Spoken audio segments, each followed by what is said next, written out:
De la politique maintenant avec cette question qui est sur toutes les lèvres depuis quelques semaines. Édouard Fritsch pourra-t-il encore être aux commandes du pays s'il était élu l'an prochain? Sa position en tout cas est claire. Il mènera bel et bien la liste du Tapura au territorial. Sur le plan de la légalité, cette fois, l'avis du Conseil d'État est attendu dans les prochains jours. Nicolas Suire et Jérôme Lee. Édouard Fritsch peut-il ou ne peut-il pas être élu pour un autre mandat présidentiel? C'est la question qui divise le monde politique aujourd'hui. Pour rappel, en 2013, Gaston Floss est élu président de la Polynésie française. Mais ses affaires en justice le rattrapent et il devient inéligible. Un an plus tard, Édouard Fritsch est élu président et il est réélu à la fin de son mandat.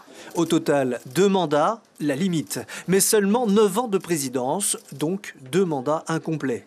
Alors est-il légal qu'Édouard Fritsch se présente une 3e fois? Difficile de répondre.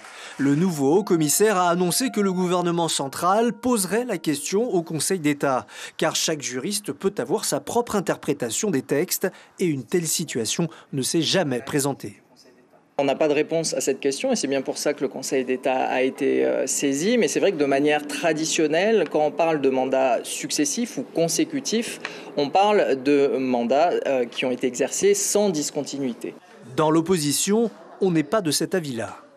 Techniquement, je pense qu'il ne devrait pas avoir le droit de se représenter. Maintenant, c'est au Conseil d'État de trancher. J'ai cru comprendre que le nouveau commissaire allait saisir le Conseil d'État.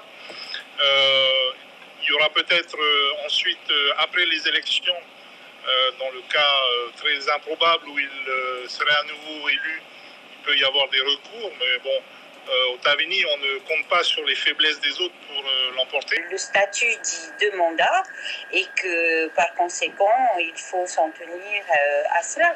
Il y a une interprétation faite par les juristes du président, donc il se voit plus proche, en fin de compte sur les 10 ans, il en a fait 9, et lui qui d'en faire 14, ça lui pose aucun problème. Pour l'heure, Édouard Fritsch annonce une candidature aux prochaines élections territoriales. Jusque-là, pas de problème. Mais s'il se présente ensuite comme candidat à sa propre succession, un représentant, un candidat ou le haut-commissaire pourrait saisir le tribunal administratif. Ce dernier suivrait sans doute l'avis du Conseil d'État. C'est la raison pour laquelle cet avis est très attendu. Et demain, ce sera une des questions posées au politologue Semir Alwardi. Il sera l'invité café de la matinale radio. L'information en continu sur Polynésie la première, Internet et réseaux sociaux.